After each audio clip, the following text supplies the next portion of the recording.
एक और शव को आज अंतिम संस्कार के लिए नीमतला शमशान घाट ले जाया जा रहा था। बोलो होरी, होरी बोल, बोलो होरी, होरी बोल, बोलो होरी, होरी बोल, बोलो होरी, होरी बोल। अरे भाई जल्दी चलो, शाम होने से पहले ही हमें यहाँ से निकलना पड़ेगा। पता है ना क्या होगा? यहाँ से एक भी इंसान जिंदा नहीं लौटेगा। जल्दी चलो सब। फिर वो सभी जल्दी ही शमशान की ओर चले गए। फिर वहाँ पहुँच के चिता में आग लगाते हैं। तब लगभग शाम हो चुकी थी। तब चिता की आग बहुत तेज जल रही थी। शमशान घाट में चारों ओर अंधेरा छा गया और कभी कभी शमशान घाट के आसपास से लोमड़ियों के झुंड की आवाज सुनाई दे रही थी। अगर जीना चाहते हो तो यहाँ से भाग जाओ। थोड़ी देर बाद अचानक शमशान में और एक तांडव शुरू हो गया। अचानक तेज हवा चलने लगी, पेड़ की शाखाएं टूट के गिरने लगी। वो देखो, भूतों का तांडव शुरू हो गया है। भागो सभी भागो, नहीं तो आज हम सभी मारे जाएंगे।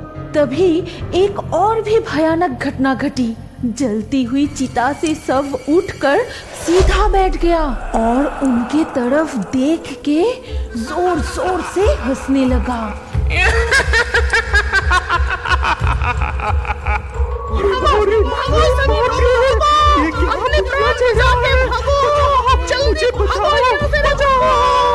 फिर वो सभी आधी जली हुई लाश को वहां छोड़कर भाग गए। नीमतला के इस शमशान घाट में ऐसी ऐसी भूतिया घटना घटती है कि लोग दिन में भी वहां आने से डरते हैं।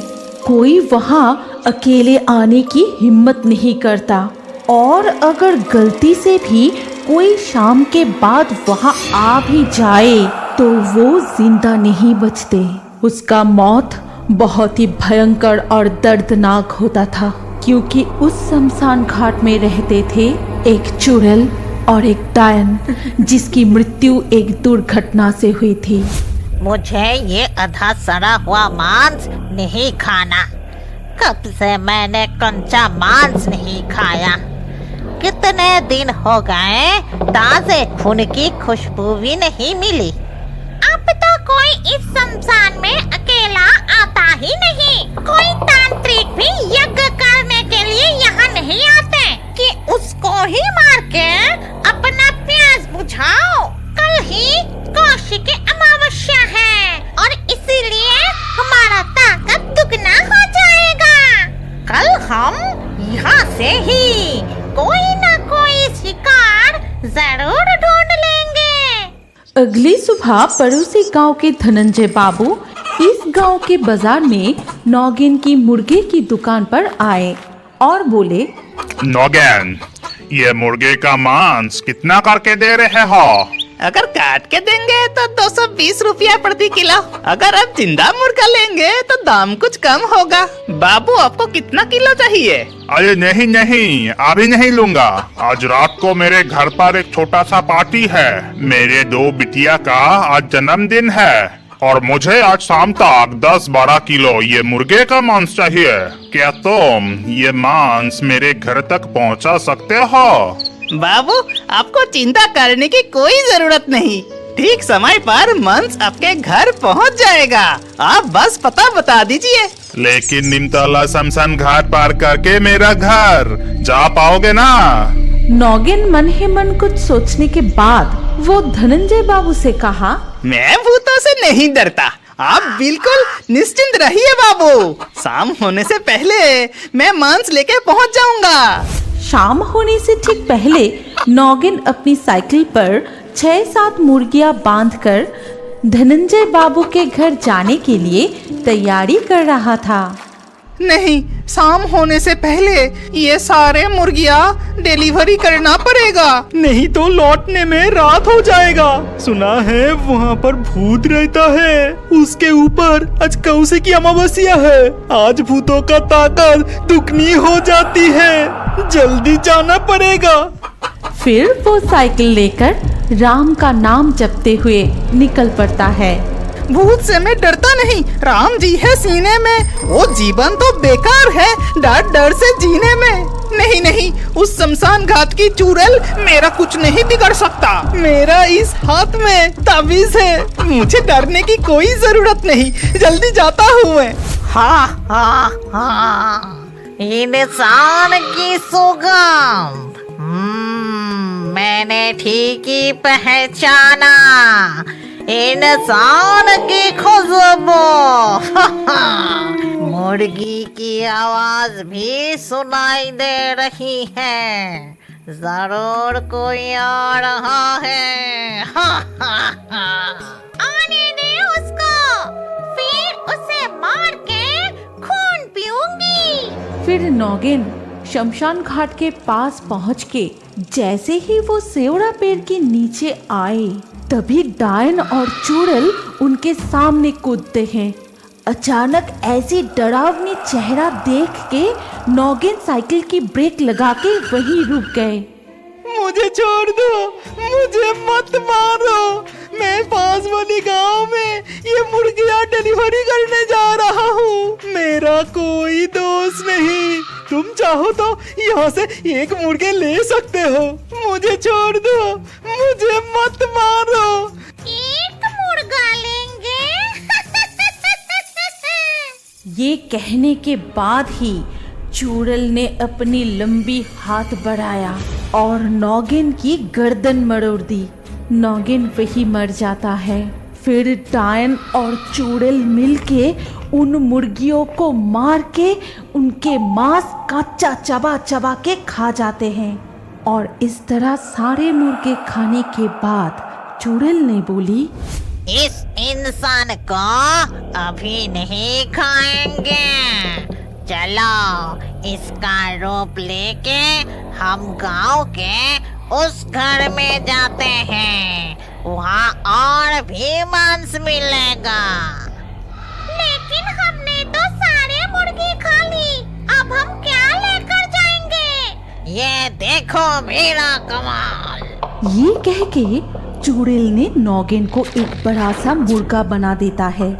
फिर उसको साइकिल में बांध के चुड़ैल और डायन अपना रूप बदलकर धनंजय बाबू के घर की ओर जाते हैं। वहां पहुंचने पर धनंजय बाबू उनसे कहते हैं, ए नौगैन, इतना देर क्यों लगाया?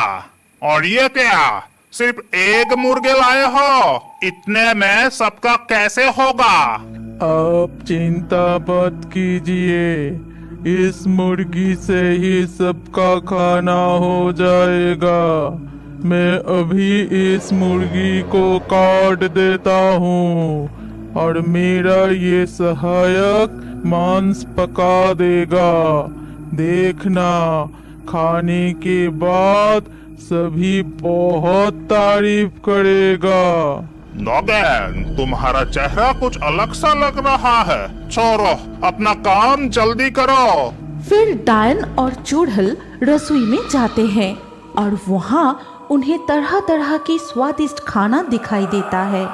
खाना देख के चुड़ैल ने बोली, बहुत सारे खाना, कितने दिन हो गए हम स्वादिष्ट खाना नहीं खाए। तूने ठीक ही कहा, पहले इस मरे हुए आदमी का मांस उन सब को खिलाऊंगा, फिर उन सब का मांस हम खाएंगे। फिर उन्होंने उस मुर्गे की मांस पका के सभी लोगों को खिलाया और उस मांस को खाने के बाद सभी बहुत बीमार पड़ गए। कोई उल्टियाँ करने लगे तो कोई बेहोश हो जाता है, तो किसी के पेट में बहुत दर्द होने लगा। दरअसल उन्होंने मुर्गे का मांस समझकर मरे हुए इंसान का मांस खा लिया था। ये देखकर धनंजय बाबू गुस्से में रसोई की ओर जाते हैं और वहां पहुंच के उन्होंने जो देखा उससे उसकी पूरा शरीर ठंड पड़ गई। ये क्या, रसोई में नौगिन और उसका सहायक नहीं है एक चुड़ैल और एक डायन। जो गरम कढ़ाई से मांस उठा के खा रहा है और एक तो कच्चा मांस से खा रहा था। ये देख धनंजय बाबू बहुत डर के वहाँ से भाग जाते हैं और बाहर आके सभी को पूरी घटना बताई। और ये सब सुनने के बाद गांव के एक व्यक्ति ने कहा, अब इस डायन और चुड़ैल को भगाने की एक ही उपाय है। उस बरगद की पेड़ के नीचे जो योगिनी माँ रहती है उनको बुलाना चाहिए। वही है जो हमें इस चुड़ैलों से बचा सकती है। इसके बाद सब मिलके योगिनी माँ के पास गए और वहाँ जाके सारी बात बताए। फिर सब कुछ सुनने के बाद योगिनी माँ ने मन ही मन सोचा, इस प्रकार आज मेरी साधना पूर्ण होगी। यदि मैं इस कौशिकी अमावस्या की रात्रि में उन दोनों आत्माओं को पकड़ सका तो मुझसे अधिक बलवान कोई नहीं होगा और मैं जो चाहूँ कर सकता हूँ। चलो मुझे वहाँ ले चलो। तब गांव के सभी लोग योगिनी माँ को वहाँ ले गए और वहाँ जाकर योगिनी माँ यज्ञ करने लगी। ओम ह्रीं क्रीं चामुंडाय नमः। ओम ह्रीं क्रीं चामुंडाय नमः। बाहर आओ, बाहर आओ। आज तुम दोनों मेरे हाथ से नहीं बचोगे। मैं बहुत दिनों से तुम जैसे अतृप्त आत्मा की तलाश कर रही थी।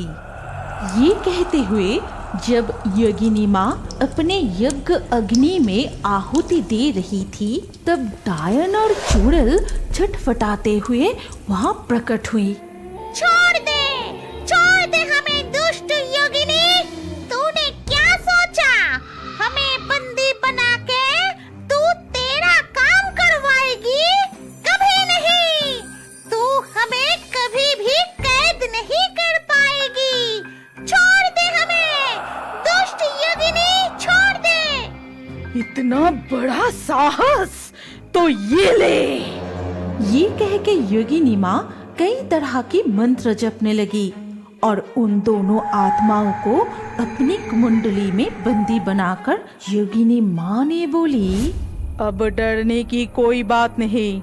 ये दो आत्मा किसी का कुछ नहीं कर पाएगा। तुम सब निश्चिंत रहो। इतना कहकर योगिनी माँ वहाँ से चले गए। लेकिन अगले दिन सुबह गांव वालों ने देखा कि उसी बरगद की पेड़ के नीचे योगिनी माँ मर के पड़ा हुआ है। ऐसा लग रहा था कि किसी ने उसकी गर्दन काटकर और पूरी शरीर को पंजों से चीरकर बुरी तरह से मार डाला है। आज भी कोई उस निमतला शमशान घाट अकेला जाने से डरता है और अगर कोई रात को गलती से भी वहाँ चले गए तो वो जिंदा नहीं लौटते। हमारी कहानी यहीं पर समाप्त होती है। अगर आपको ये कहानी अच्छी लगी हो तो इस वीडियो को लाइक करें और अभी